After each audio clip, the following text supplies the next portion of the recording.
Le système actuel n'est pas en crise, il est en fin de cycle. Dans 20 ans, le logiciel aura planté. La vraie question, c'est de savoir si tu vas faire partie de la masse qui subit la liquidation ou de la minorité qui aura déjà racheté le monde d'après. On a tous cette petite voix au fond de nous qui nous dit que le système bug. On le sent au supermarché, on le voit avec l'immobilier qui devient inaccessible, on l'entend aux infos, mais est-ce que c'est juste une crise de plus ou est-ce qu'on est en train de foncer tout droit dans le mur d'un effondrement économique global d'ici 20 ans? Aujourd'hui, on ne va pas faire de l'alarmisme pour faire des vues, on va regarder les chiffres, on va regarder les signes, mais surtout, on va voir ensemble comment transformer ce chaos annoncé en opportunité. Parce que je te le dis droit dans les yeux, si tu te prépares maintenant, tu pourrais plutôt très bien t'en tirer.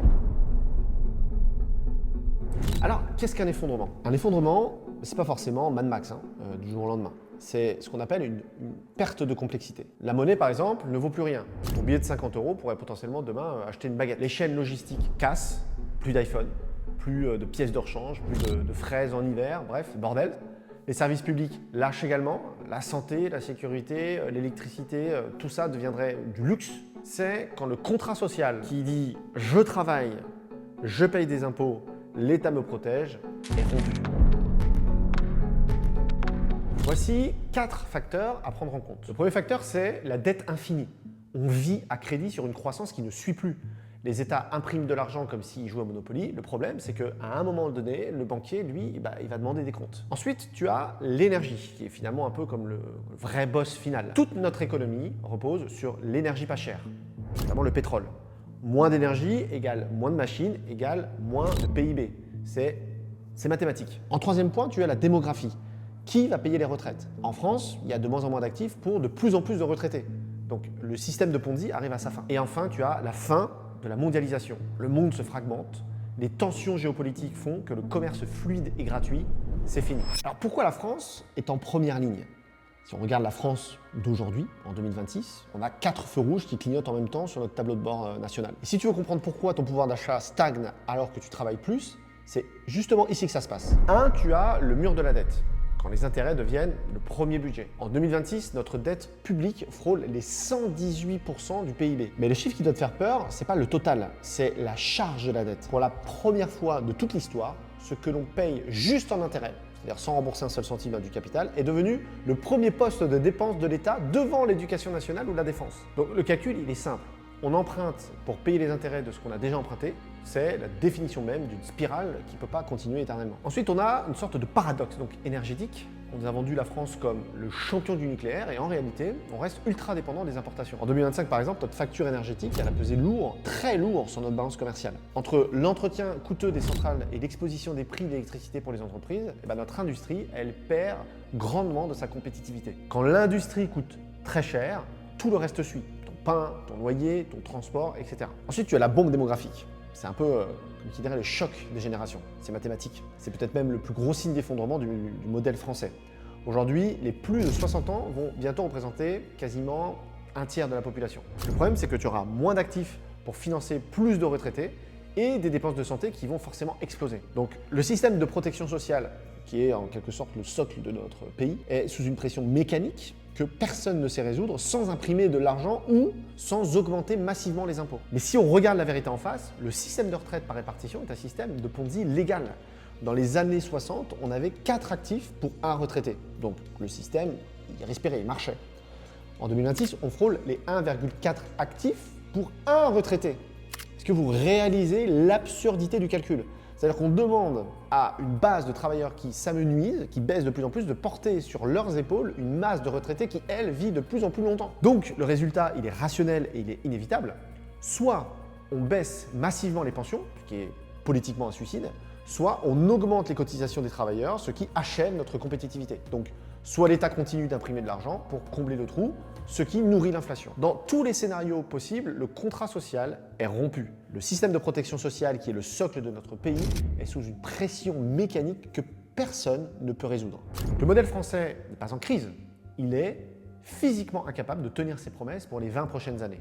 Donc, si tu comptes sur l'État pour tes vieux jours, tu ne fais pas preuve de prudence, tu fais preuve d'un optimiste aveugle qui frise le danger. Et c'est justement ici que ça commence à se compliquer véritablement. Qu'est-ce qu'on fait quand l'État ne peut plus subvenir aux besoins de ceux qui ont déjà tout donné. Donc là, on parle de millions et de millions de retraités actuels qui ont cotisé toute leur vie avec une promesse qui était simple, travaille et on s'occupera de toi. Si l'État coupe les vannes, c'est l'explosion sociale. Mais s'il ne les coupe pas, il doit presser les actifs jusqu'à leur dernière goutte. La réalité, elle est brutale pour toi qui me regarde. Si tu as moins de 45 ans aujourd'hui, tu es dans la zone rouge. Tu es en train de payer pour un système qui ne sera plus là pour toi demain.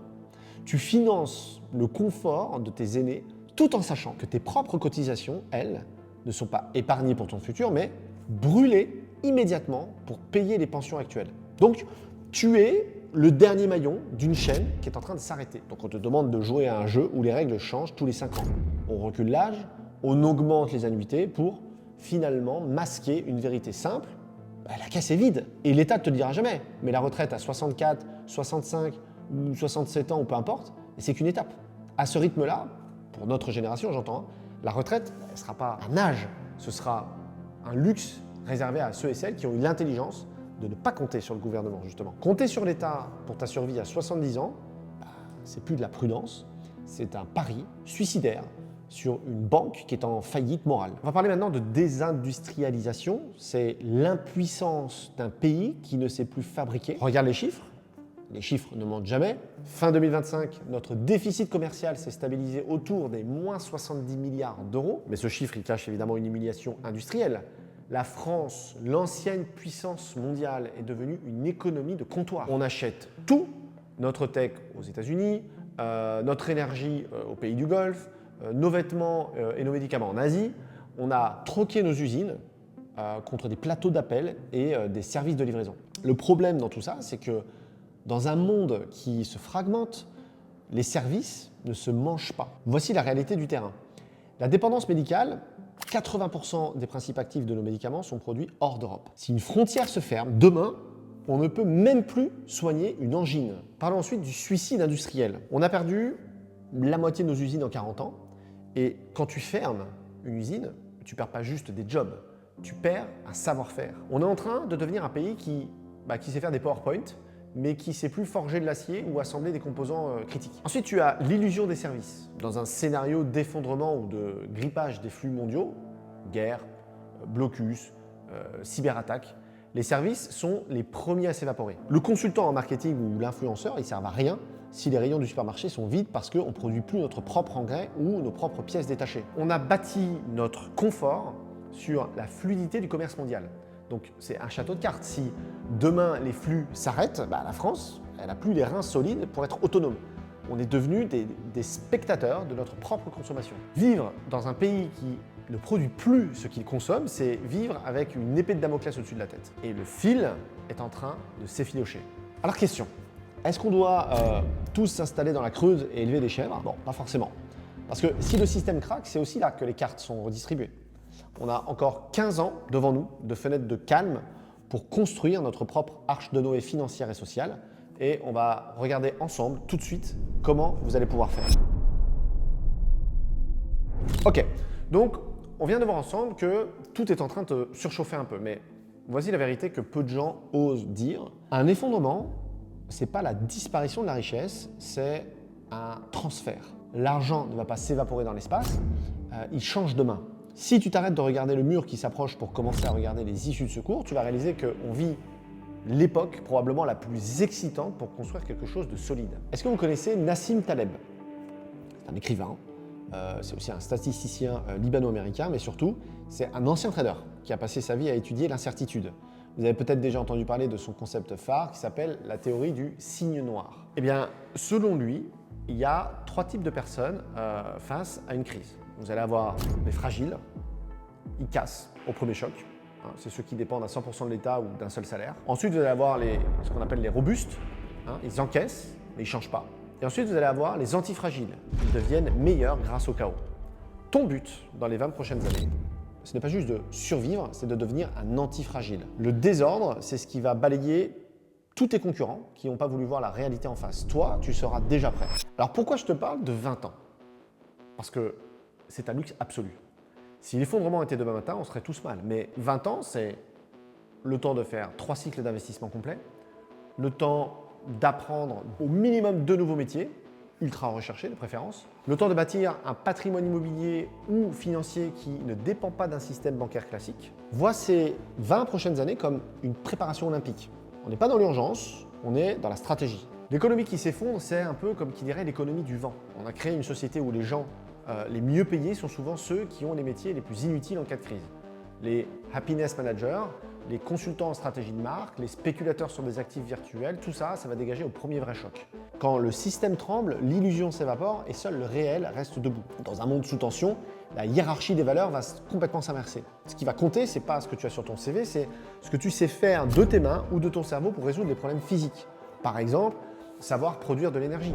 Celui qui sait installer un panneau solaire ou réparer une éolienne locale, ce sera le roi du quartier. Savoir réparer les machines, on va passer de l'ère du tout jetable à l'ère de la maintenance infinie, donc le mécano sera bien plus précieux que le banquier. Savoir soigner et nourrir, la santé de proximité et l'agriculture de résilience, ce ne sera plus des options, ce sera des piliers de survie. Savoir coder le futur, on ne parle pas de faire des sites web, mais d'utiliser l'intelligence artificielle pour automatiser la survie, gérer les ressources, bref, optimiser ce qui reste, le retour au réel. C'est une chance immense pour ceux et celles qui ont des compétences concrètes. C'est la fin du règne des PowerPoint inutiles et le début du règne des bâtisseurs.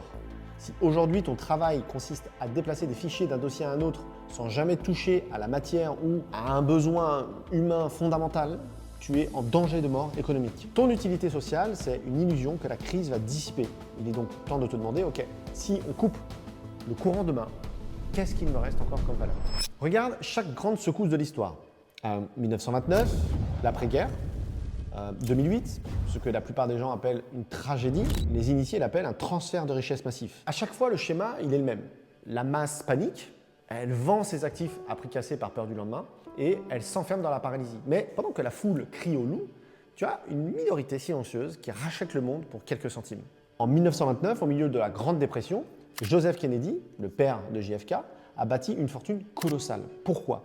Parce qu'il avait liquidé ses actions avant le krach et qu'il a racheté des actifs immobiliers et des entreprises d'alcool alors que tout le monde pensait que l'économie était morte. Après 1945, dans une Europe en ruine, des entrepreneurs comme Aristote Onassis ont racheté des navires de guerre à prix dérisoire pour construire la plus grande flotte de l'histoire. Il n'a pas attendu la reconstruction, il l'a devancée. En 2008, alors que les banques s'effondraient, Warren Buffett a injecté 5 milliards de dollars dans Goldman Sachs. Il a appliqué sa propre règle. Soyez craintifs quand les autres sont avares et soyez avares quand les autres sont craintifs.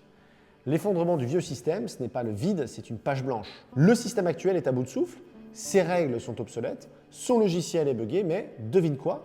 Le nouveau système, celui qui va émerger des décombres de la dette, mais il n'est pas encore écrit. La question, c'est de savoir si tu vas passer les 20 prochaines années à pleurer sur un monde qui meurt ou si tu vas être celui qui tient la plume, qui l'écrit. La richesse, elle disparaît jamais, elle change simplement de camp. Elle quitte ceux et celles qui cherchent la sécurité à tout prix pour rejoindre ceux qui savent dompter l'incertitude. On n'attend pas que la tempête passe pour investir. On investit parce que la tempête, elle nettoie le marché et elle balaye les concurrents les plus faibles. C'est nous qui allons écrire les nouvelles règles et on commence maintenant. Le pessimisme, c'est une excuse pour ne rien faire. L'optimisme tragique, c'est voir le danger arriver et décider que, quoi qu'il arrive, on sera celui ou celle qui s'en sortira le mieux.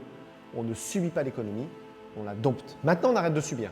Si tu veux survivre à ce qui arrive dans 20 ans, tu dois arrêter de te comporter comme un consommateur et commencer à penser comme un investisseur. Reprendre le contrôle, c'est d'abord comprendre les règles du jeu. Et la première règle, c'est le ROI, le retour sur investissement. 1. Le mindset. Tu dois sortir de la roue du rat, ce qu'on appelle la rat race. La plupart des Français sont anesthésiés par le système de retraite par répartition. Ils tournent en rond comme des rats dans une cage espérant que l'État va les sauver. Ta nouvelle mentalité vise le ROI dans tout ce que tu fais. La prudence, on ne cherche pas le coup de poker, on cherche la certitude. En bourse, sur 15 ans, le risque de perte est de 0%. C'est ça la vraie prudence, on appelle la patience.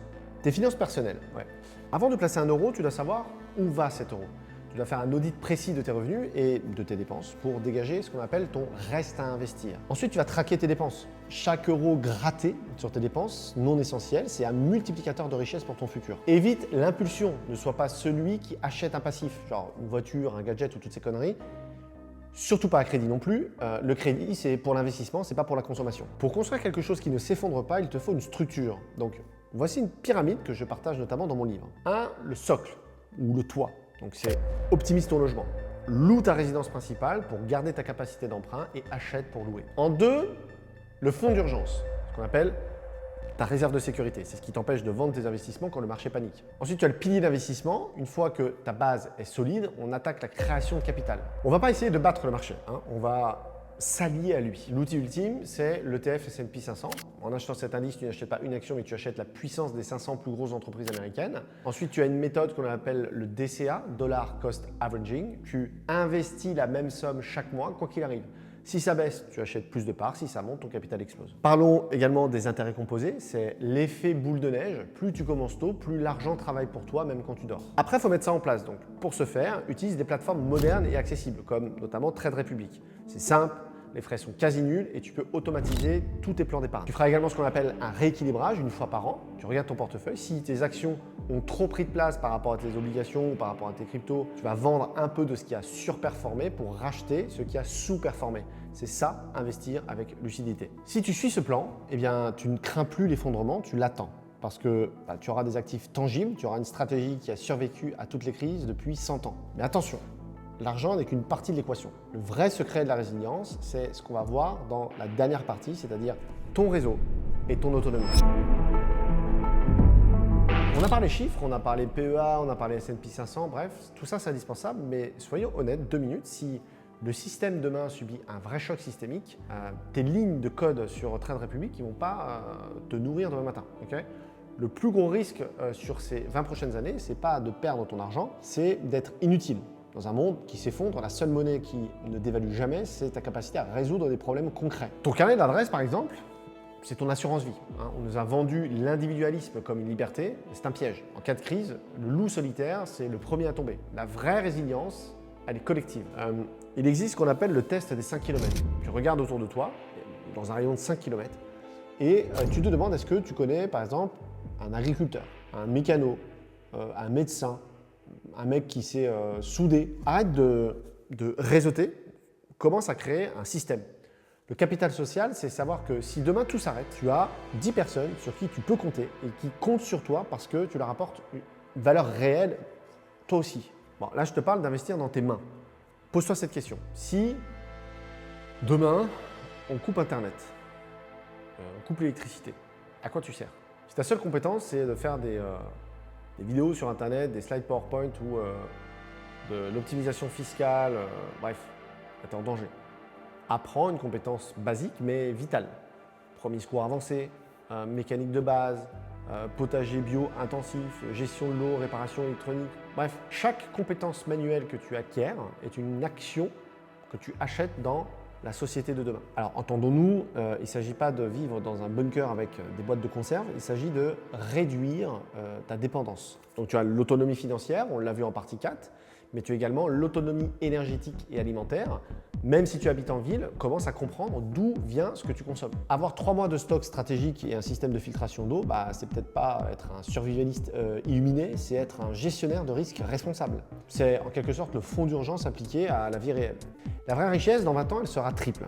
1, ton capital financier, tes actifs qui génèrent du rendement, la bourse, crypto, IMO. 2, ton capital physique, ta santé, ta force et ton autonomie technique. Et 3, ton capital humain, ton réseau de confiance et ta famille. Si tu as les 3, tu ne subiras pas l'effondrement, tu seras celui qui aidera les autres à reconstruire.